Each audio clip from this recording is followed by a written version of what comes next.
France, c'est assez amusant. On parle de la transition numérique comme si c'était quelque chose comme la transition climatique, enfin, quelque chose qu'on subit, quoi. C'est pas, il vient à personne l'idée dans la sphère publique de dire il nous faut une politique industrielle pour le numérique. Une politique industrielle pour le numérique, comme il y en a fallu une pour le TGV ou pour le Concorde. Ça ne vient pas à l'esprit visiblement de la puissance publique en France. Donc, il ne faut surtout pas attendre que ça vienne de l'Europe, hein, parce que le TGV et le Concorde, c'est pas l'Europe qui, je rappelle, c'est pas l'Europe qui l'ont fait. Hein. Bienvenue dans le troisième épisode de cette série consacrée aux entrepreneurs de l'univers des crypto-monnaies. On utilise tous leurs services, on connaît tous leurs créations, mais qui sont ces femmes et ces hommes qui bâtissent le monde de demain ? À travers ces 4 épisodes, nous partirons à la rencontre de ces entrepreneurs à succès. Pierre, merci d'avoir accepté notre invitation. Je te laisse te présenter et nous dire comment tu es arrivé dans l'écosystème des crypto-monnaies. Je suis Pierre Noisa, donc fondateur de Paymium. C'est une société que j'ai démarrée en 2011. Auparavant, j'ai un parcours d'ingénieur. Je suis formé à Polytechnique et télécom. Et j'ai démarré assez rapidement ma carrière sur le sujet, je dirais, de la cryptographie appliquée, puisque j'ai été amené à travailler sur des projets au début de ma carrière de télévision numérique payante. C'était les débuts en fait du cryptage de la télévision et donc la première application à grande échelle de la cryptographie. C'était aussi finalement les années 90. Les, les années où la crypto a vraiment décollé en termes de technologique et d'application. Donc, je me suis intéressé à ce secteur depuis de longue date et j'ai eu la chance donc d'être en mode veille technologique quand Bitcoin est sorti, dans les années 2008-2009. Donc, j'ai lu le white paper donc en 2008 et j'ai été évidemment, c'était un peu découvrir la réponse à une question quand même que beaucoup se posaient. En tout cas, moi, je faisais partie des gens qui se demandaient comment on pourrait disrupter, changer le modèle, en tout cas, de centralisation des banques, en particulier des intermédiaires financiers. Donc, c'est vrai que c'était une sorte de révélation Bitcoin. Et cela étant, en lisant le white paper, on ne pouvait pas honnêtement prédire que tout allait marcher. J'ai juste eu le sentiment déjà très fort et très satisfaisant que ça pouvait marcher.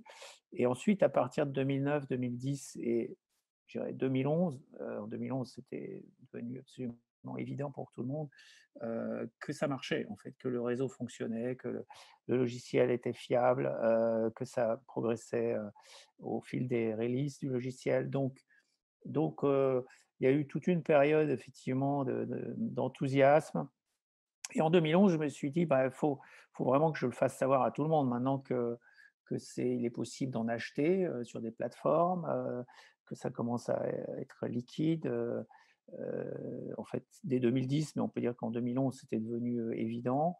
Je peux en parler, au maximum de gens. Donc j'ai commencé à en parler autour de moi à partir de 2011 et notamment donc lorsque j'ai fondé Paymium, à mon associé pour le convaincre de focaliser Paymium sur la technologie Bitcoin.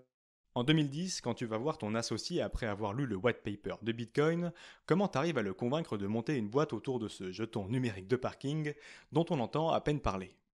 Ça a pas été évident, ça et ma grande, c'est pas une déception, mais c'est quand je me suis confronté à la difficulté de parler d'une innovation effectivement à des gens qui n'étaient ni dans le secteur de la crypto, spécialement, ni spécialement intéressés par la décentralisation, des intermédiaires financiers, effectivement, c'est une double difficulté. Parce que l'enthousiasme est dans ce cas-là relativement difficile à faire partager, puisque en plus c'est quand même quelque chose d'assez complexe à expliquer à quelqu'un en termes simples. En tout cas à l'époque, puisqu'on n'avait pas il n'y avait pas toute la littérature qu'il y a aujourd'hui. Il y a eu beaucoup de pédagogues, je dirais, qui se sont penchés sur la question et qui ont trouvé des formulations extrêmement utiles pour le pédagogue que je reste. Hein. Je reste moi aussi dans la pédagogie, mais il y en a qui ont eu plus de talent que moi dans ce domaine. Et comme je pense surtout à Andreas Antonopoulos, évidemment, à partir de 2013, et donc qui ont donné je dirais des munitions. C'est vrai qu'en 2011, c'était ardu de convaincre quelqu'un. J'ai mis 6 mois à convaincre mon associé, en gros. Hein. Donc, c'est dire que c'était pas forcément immédiat.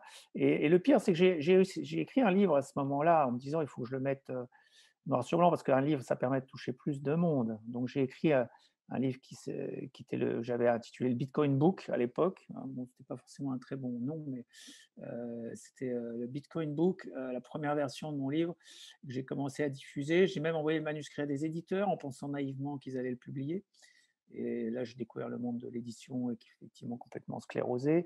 Donc j'ai publié après en mode, donc auto-édition, hein, évidemment. C'était la seule solution, disponible à l'époque, hein. Aujourd'hui, on trouve des éditeurs qui éditent des livres sur Bitcoin et les blockchains, mais à l'époque, c'était compliqué. Donc tout ça effectivement a été, aussi un apprentissage pour moi, en fait, hein, de la pédagogie, et de comment expliquer l'innovation, comment gagner l'adhésion. Moi, encore une fois, je suis un ingénieur, je ne suis pas un marketeur. Donc on dit le fait que Bitcoin ne soit pas marketé en tant que tel, c'est à la fois, un atout, et un handicap. En fait, moi, je pense que c'est un atout parce que c'est ce qui fait toute sa crédibilité, en fait. Mais c'est aussi un handicap, en termes qu'il a fallu plus de temps pour que, des gens comme toi, Valentin, et Andreas Antonopoulos pour les anglophones, mais des gens qui sont dans la communication s'intéressent à Bitcoin et commencent donc à donner, davantage d'outils et davantage de visibilité à Bitcoin. Mais c'est vrai que cette période, me laisse un souvenir un peu, c'était par moments un peu désespérant, en fait, hein, pour prendre une analogie, c'est comme si, quelqu'un avait découvert, je sais pas moi, un traitement, contre le cancer et était incapable de le faire savoir, aux gens parce que, personne n'y croyait. Hein, ce serait un peu ça, un peu là, on résolvait un problème et effectivement, les gens n'y croyaient pas parce que c'était trop abstrait, et parce que, c'était pas leur domaine, quoi. Convaincre son associé, c'est bien, mais ça ne fait pas tout.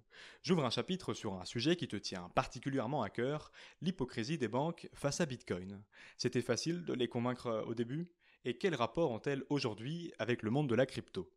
Non, mais clairement, il y a une situation, particulière avec, de Bitcoin par rapport aux banques et c'est la fin d'un monopole. En fait, Bitcoin signifie, pour les banquiers, donc ce que j'appelle moi le réseau euro, au sens large, hein, parce que pour moi c'est un réseau comme Bitcoin.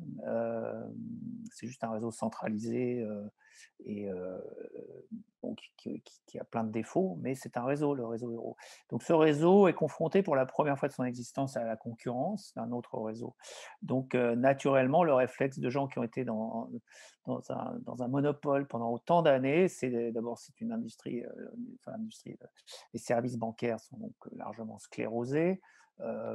Et évidemment, en n'étant pas habitué à la concurrence, quand ils la voient arriver, il y a ce phénomène de rejet. Le Crédit Mutuel, effectivement, est un des plus orthodoxe, je dirais, dans le rejet, avec la Banque de France, évidemment, et les déclarations de la Banque de France, qui est aussi une des banques centrales les moins ouvertes sur le sujet. Donc tout ça ne nous aide pas, effectivement, nous, entrepreneurs en France, dans le domaine des cryptos, parce que ces gens ont du mal ils sont dans le déni de la réalité.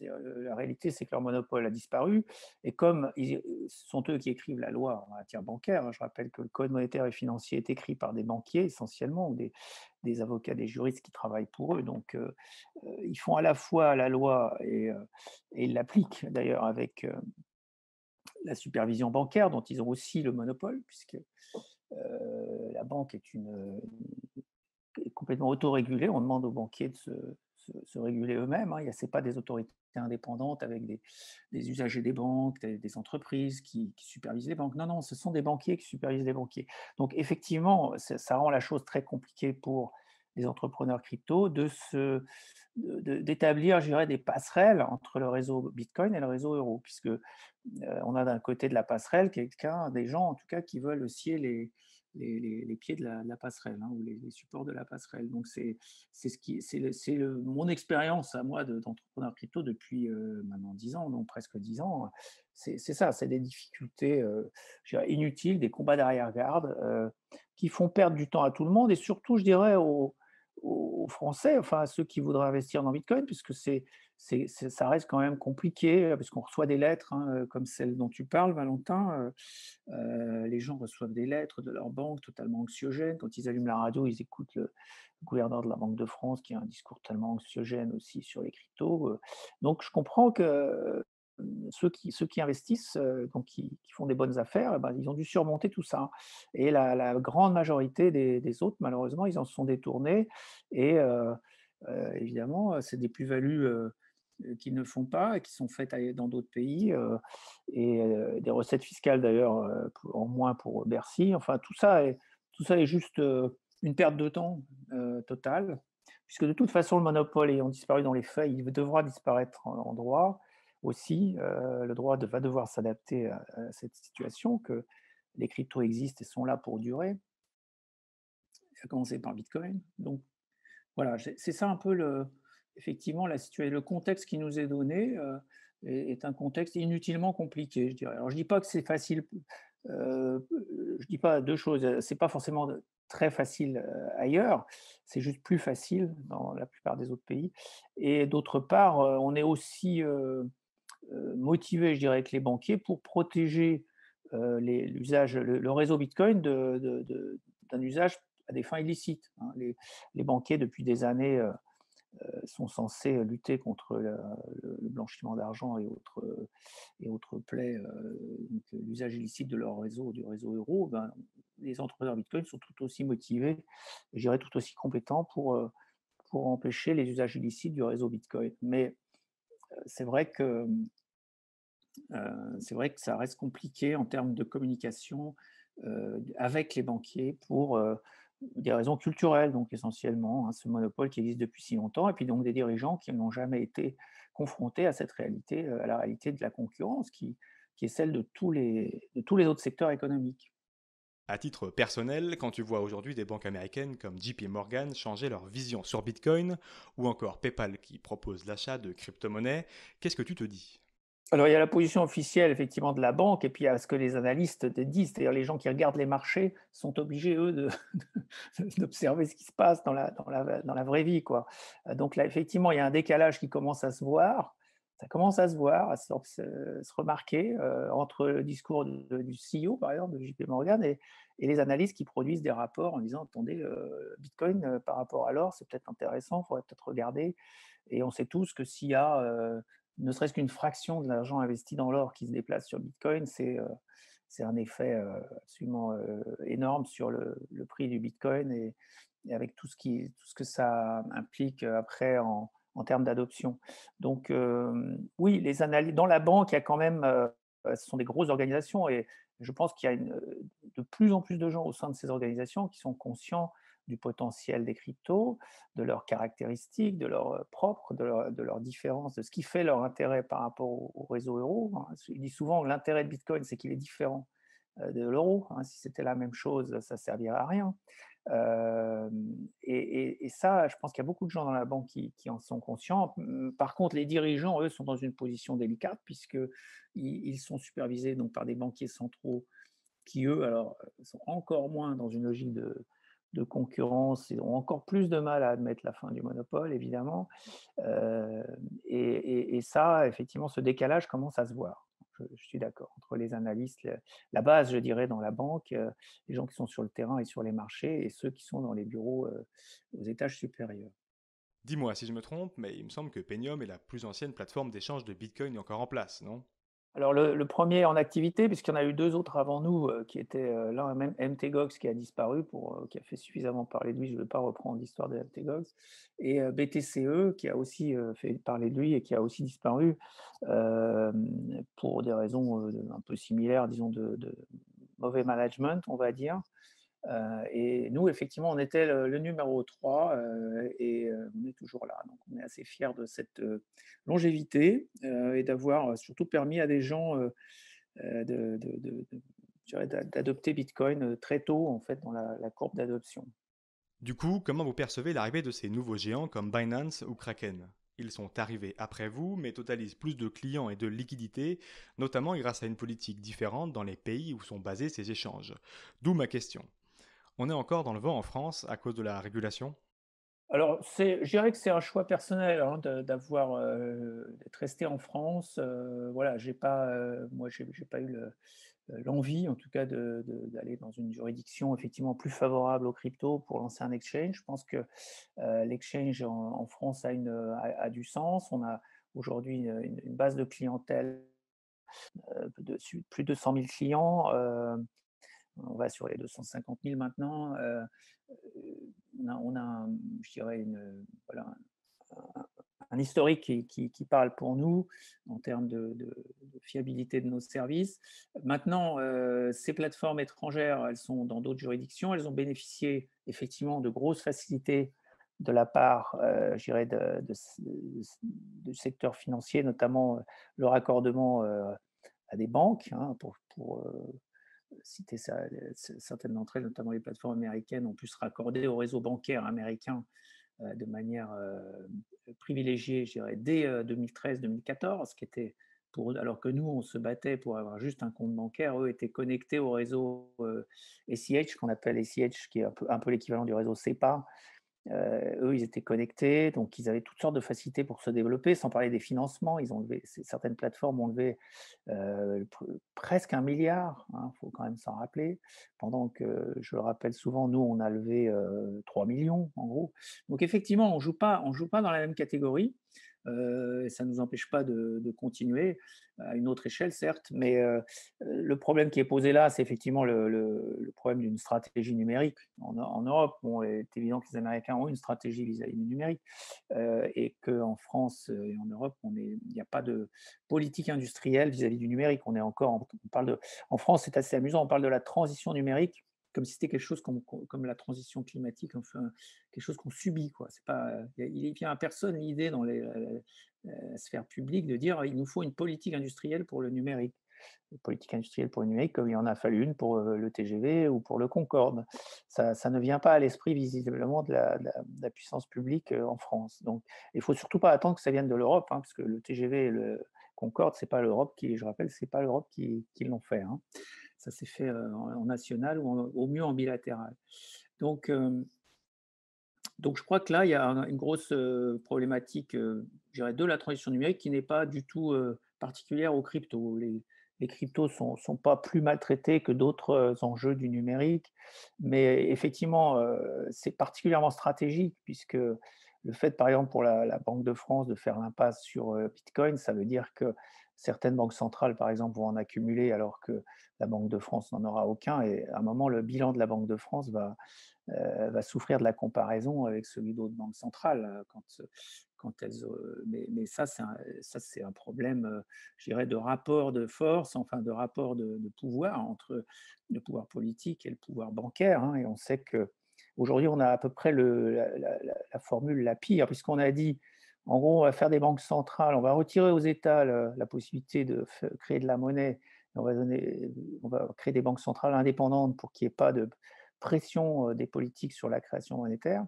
Et puis on s'aperçoit en fait que la création monétaire a lieu quand même, elle n'est même plus contrôlée par les États de manière démocratique. Elle est faite de la pire des façons par pour alimenter le secteur financier et bancaire et pas directement les citoyens. Et on a donc la pire formule possible aujourd'hui en matière de création monétaire et je dirais gestion du bilan des banques centrales, hein, puisqu'elles sont en train de passer à côté de Bitcoin en tant que réserve, valeur de réserve.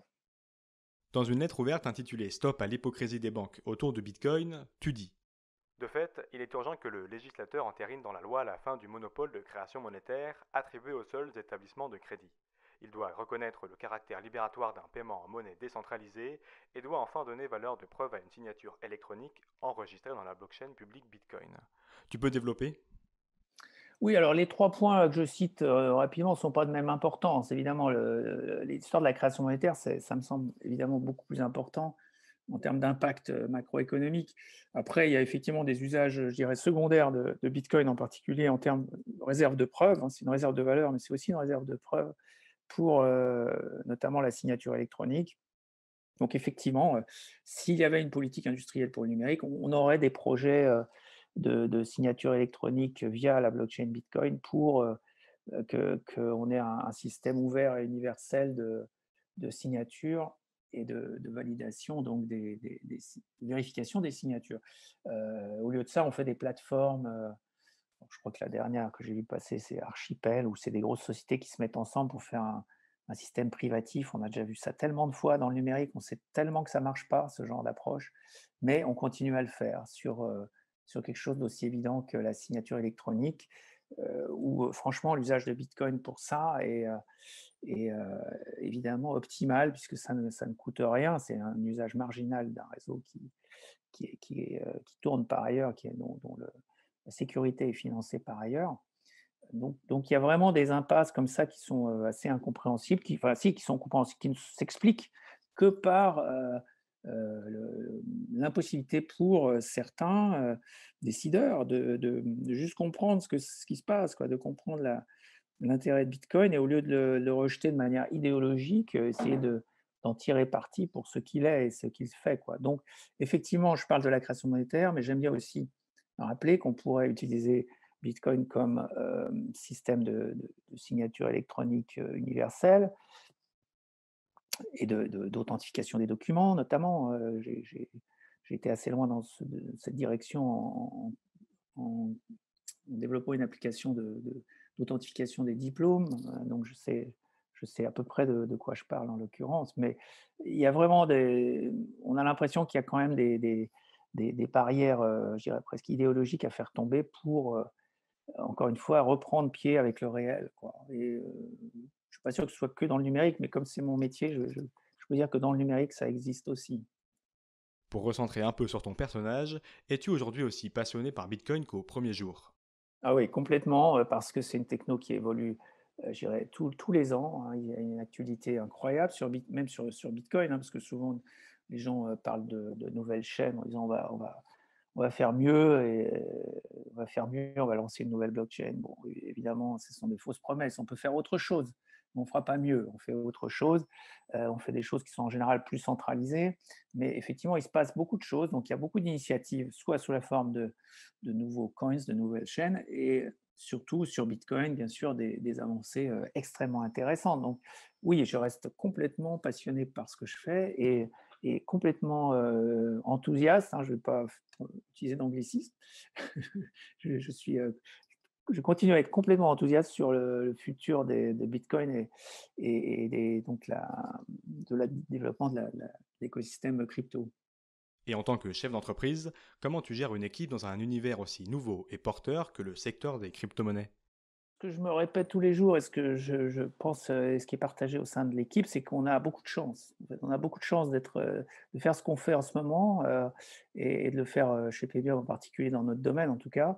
D'abord parce que c'est une super équipe très soudée et très enthousiaste et on a beaucoup de chance d'être dans ce secteur et d'y être, aussi tôt dans la courbe d'adoption effectivement. Je pense que c'est vrai pour, Cryptost, aussi, hein, on a cette chance-là. Donc je pense qu'il faut s'en réjouir. Je crois que la gratitude, par rapport à ce qui nous arrive, c'est quelque chose de très, très important pour être heureux dans la vie. Voilà, avoir cette forme de gratitude en se disant: «Chaque jour, ah, j'ai vraiment de la chance de faire ce que je fais». Voilà et je pense que c'est ça qui nous réunit aussi, hein, bien sûr et c'est vrai qu'on a l'impression que ça va pas s'arrêter, quoi, qu'il y a encore pour au moins une dizaine d'années. Moi, j'ai coutume de dire, puisque ça fait, c'est moins de 10 ans qu'on est sur le sujet, qu'il y en a largement encore pour 10 ans avant qu'on ait fait le tour, je dirais, des possibilités, voilà, de Bitcoin et de l'écosystème crypto. En France, il y a Paynium donc, Ledger sur un autre registre, d'une certaine manière Tezos et Blockchain Partner pour ne citer que. Tu trouves qu'on est bien armé? Alors, on est, bien armé au sens qu'on a, je pense, en France, des très bons développeurs. On a une, communauté tech, très active. On a la chance d'avoir un système de grandes écoles d'ingénieurs qui produit des très bons, scientifiques et de très bons développeurs. C'est une chance, j'espère que, certains, qui veulent tout casser vont pas casser ça, en tout cas, parce que ça reste un de nos atouts, pour la transition numérique, justement, dont je parlais. Parce que si on avait un plan, bon, on n'a pas de plan, mais si la puissance publique avait un plan, elle pourrait l'exécuter, parce qu'il y a les gens pour le faire. Ça, et ça se voit donc avec ce foisonnement effectivement d'entreprises, tech. C'est dommage qu'il y en a qui partent, parfois dans des pays limitrophes, pour des raisons, essentiellement réglementaires ou de tracasseries administratives ou de relations bancaires difficiles. Je pense que c'est dommage et que là, pour le coup, la puissance publique a failli dans son rôle de mettre au pas, je dirais cet environnement, bancaire, je dirais, puisque la réglementation bancaire est faite par les banquiers, comme je le disais tout à l'heure. Donc, ce qui prouve, d'ailleurs, au passage, ça ne fait que prouver que la balance l'équilibre des pouvoirs n'est plus respecté, puisque le pouvoir politique, la puissance publique doit s'incliner devant le pouvoir bancaire. En fait, c'est ça la réalité aujourd'hui, forcément, puisque dans un monopole, on est dans une relation de négociation qui est évidemment très défavorable, hein. Personne ne peut négocier avec celui qui a le monopole. Donc c'est le résultat, c'est qu'effectivement, il y a un foisonnement. Il y a malheureusement certains qui choisissent d'aller dans des pays limitrophes, mais globalement, on a un écosystème je dirais, florissant, hein, en France, ça c'est sûr, et c'est un atout clairement. Maintenant, c'est ce qu'on disait tout à l'heure sur le numérique, il y a un vrai souci de financement des startups. Elles sont toujours chroniquement sous-financées, de mon point de vue, notamment pour trouver l'argent du marketing, faire savoir ce qu'elles font. On est là toujours à la traîne par rapport aux concurrents anglo-saxons qui, eux, ont des moyens en général bien supérieurs. Mais l'écosystème est foisonnant et ça, c'est très bien. Après, est-ce qu'on interagit beaucoup au sein de cet écosystème? Je pense que culturellement, c'est un écosystème qui est quand même très ouvert sur l'international. C'est du logiciel libre, donc c'est une communauté quand même très ouverte sur internet, plus que sur des frontières nationales. Donc, on n'a pas forcément, plus de contacts, je dirais, avec des startups, près de chez nous qu'avec des startups, je dirais américaines ou dans d'autres régions.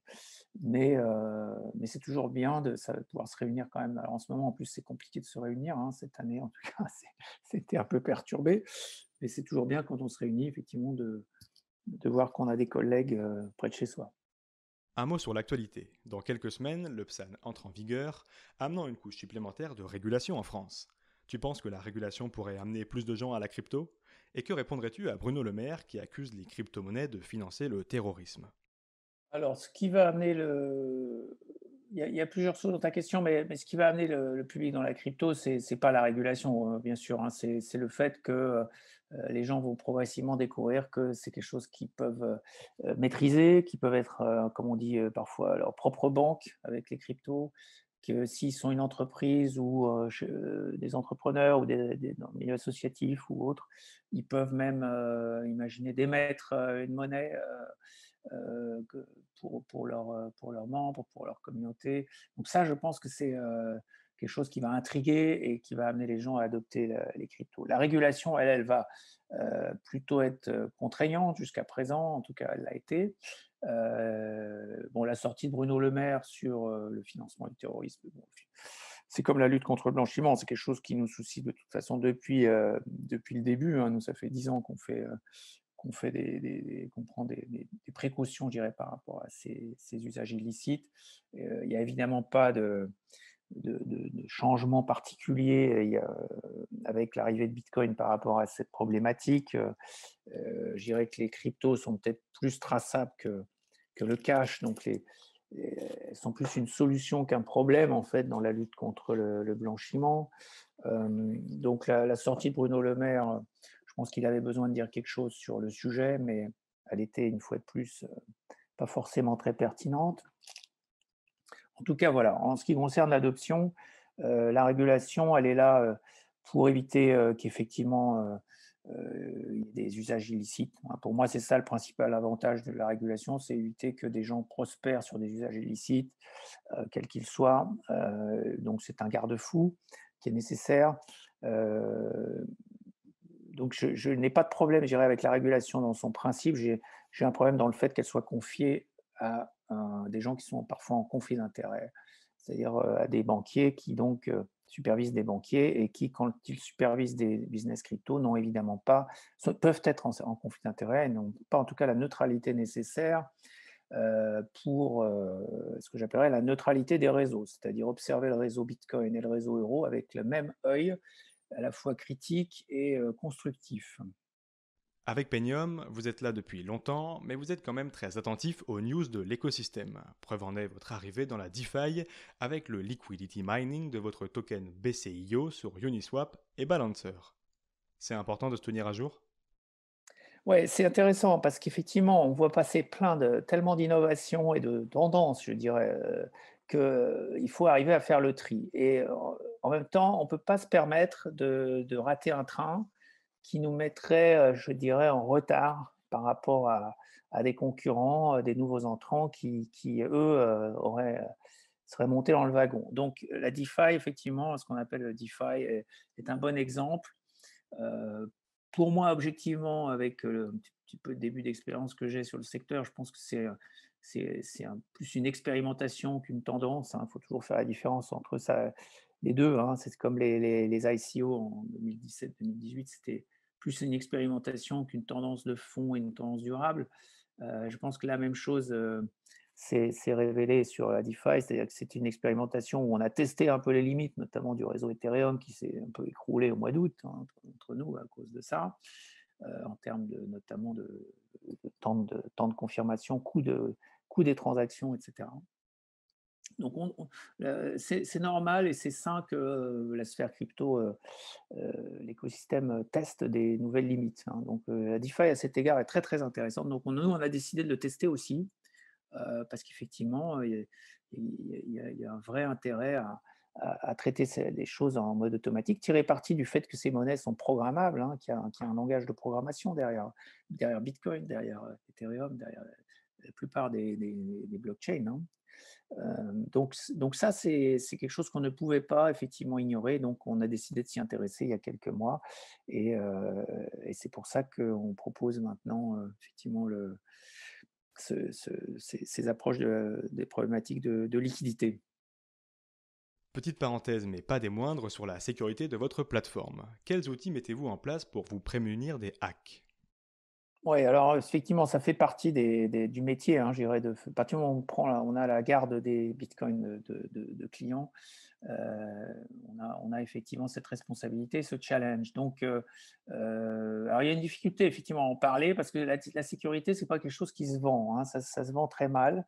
Les gens ont du mal à comprendre tous les enjeux, les difficultés opérationnelles et ils sont pas forcément prêts à payer en tout cas pour la sécurité. Donc c'est un peu compliqué d'en parler de ce point de vue. Nous, on a une politique ce qu'on appelle de stockage à froid, hein, depuis très longtemps. Ce que propose un peu Ledger effectivement avec son hardware wallet. Nous, on n'utilise pas de hardware wallet pour des raisons justement d'indépendance technologique. On considère que les hardware wallets sont quand même des boîtes noires contrôlées par des tiers, donc on hésite, on n'est pas à l'aise avec ça. Donc on utilise d'autres méthodes cryptographiques, je dirais de cryptographie traditionnelle, mais à la fin, c'est le résultat est le même, c'est-à-dire qu'on a des clés effectivement qui sont offline, qui n'ont pas touché de serveur et qui donc qui peuvent pas être piratées, comme on dit. Donc c'est le même principe que les hardware wallets, mais avec des technologies différentes. Comme tu es dans la crypto depuis longtemps, tu as sans doute vu arriver Ethereum et sa montée en puissance. Le 1er décembre, la plateforme pourra commencer à se diriger vers le Proof of Stake en quittant le Proof of Work. C'est une bonne nouvelle pour l'écosystème crypto? Alors oui, c'est une expérimentation, hein, c'est Proof of Stake, faut savoir que c'est une promesse d'Ethereum depuis 2014. Depuis le début, Vitalik, et ses associés, avaient dit, que Proof of Work c'était péché et qu'il fallait, être en Proof of Stake. Sauf qu'ils c'était tellement évident qu'ils n'ont pas pu le faire, quand ils ont lancé Ethereum, donc ils sont partis en Proof of Work. C'est pour qu'ils n'étaient pas si sûrs d'eux que ça. Et maintenant, ils basculent enfin, ils délivrent enfin la promesse, effectivement d'être en proof of stake. Ce qui fait de leur coin, enfin de Ethereum, un coin, je dirais un peu encore plus centralisé qu'avant, hein, puisque proof of stake, je l'ai expliqué de nombreuses fois, ça donne un réseau qui est forcément, moins décentralisé qu'en proof of work. mais il était déjà relativement centralisé du fait qu'il y a un gourou. Il y a des sociétés comme Consensys et d'autres qui contrôlent directement ou indirectement le réseau Ethereum. Donc, c'est intéressant. De toute façon, le réseau Ethereum est une expérimentation intéressante puisqu'il pousse les limites effectivement du concept de monnaie programmable, hein. Ils l'ont poussé plus loin que Bitcoin, à mon avis trop loin, puisque après ça pose d'autres problèmes et c'est ces problèmes-là qu'Ethereum est obligé de traiter. Je pense que Bitcoin reste le bon équilibre entre monnaie programmable et monnaie décentralisée, sécurisée. Encore une fois, du point de vue de l'ingénieur, chaque fois qu'on ajoute une fonctionnalité, on dégrade la sécurité, hein. C'est ce qu'on appelle les vases communicants, hein. Plus on a quelque chose de rugueux, je dirais, de basique, et plus il est sécure. Et chaque fois qu'on ajoute une fonctionnalité, on va introduire en fait une vulnérabilité. Ça, c'est quelque chose qu'il faut bien intégrer et que les ingénieurs, en tout cas, dont les ingénieurs sont bien conscients. Donc, Ethereum, c'est quelque chose qui va très loin dans le domaine des fonctionnalités, effectivement, et de fait, a plein de vulnérabilités, et notamment cette question de la décentralisation, puisqu'effectivement, en proof of stake, on va tester en vraie grandeur et je dirais en vraie valeur, puisque le réseau Ethereum a acquis une vraie valeur au fil du temps. On va pouvoir observer ce qui se passe sur le réseau Ethereum, qui est à cet égard intéressant parce qu'il est très différent de Bitcoin, en fait, hein. Du coup, il devient encore plus différent de Bitcoin. Donc, tout ce qui est différent est complémentaire. C'est ça qui est intéressant. Si c'était l'identique, par exemple, Bitcoin Cash n'apporte absolument rien. Ça n'a absolument aucun intérêt parce que c'est beaucoup trop proche de Bitcoin et ça fait tout en moins bien que Bitcoin. Donc, Bitcoin Cash, on voit d'ailleurs qui est en train de disparaître en ce moment, ça n'a aucun intérêt. Par contre, Ethereum, c'est intéressant parce que c'est différent et c'est pour ça qu'on l'observe. C'est pour ça d'ailleurs qu'on a nous-mêmes un token sur Ethereum, un token ERC20 chez Pemium, qui s'appelle le BCIO. Je le dis au passage pour bien montrer qu'on n'est pas du tout anti-Ethereum, mais on a un œil circonspect sur le passage en proof of stake parce que ça pose des questions sur la décentralisation. On va voir à l'usage. C'est ça qui va être intéressant. On a une expérimentation en vraie grandeur. Donc, on va vraiment tester les limites là, de proof of stake et voir quel effet ça a sur le cours d'Ethereum. L'autre différence, évidemment, c'est la quantité, la création monétaire illimitée sur Ethereum.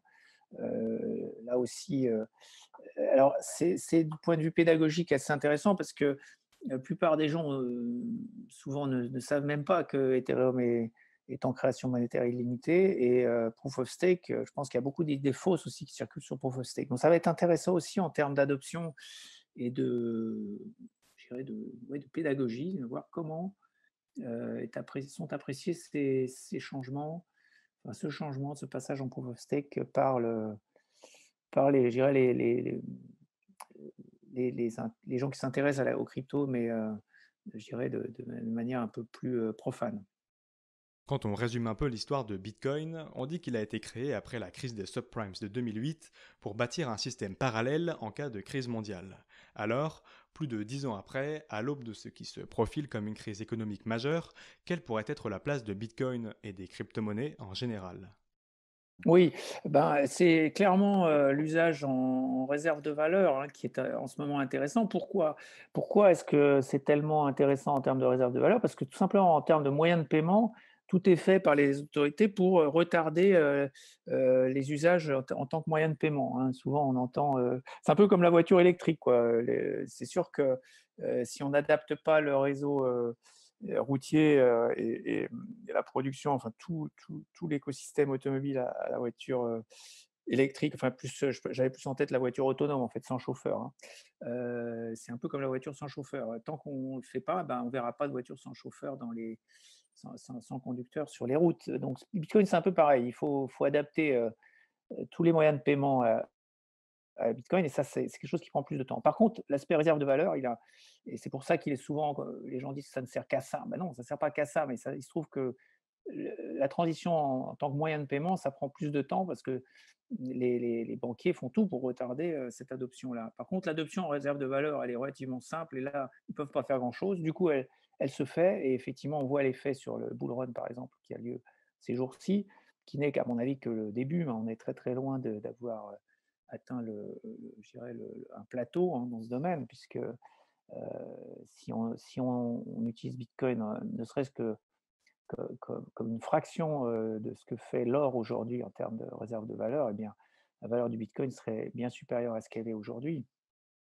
Donc, le Bitcoin a une fonction utile parce que c'est une réserve de valeur qui est accessible je dirais, à monsieur ou madame tout le monde, hein. L'or, c'est quand même compliqué, l'or physique, c'est compliqué, l'or papier, il faut surtout pas y toucher parce que là, ça peut donner lieu à toutes sortes d'escroqueries.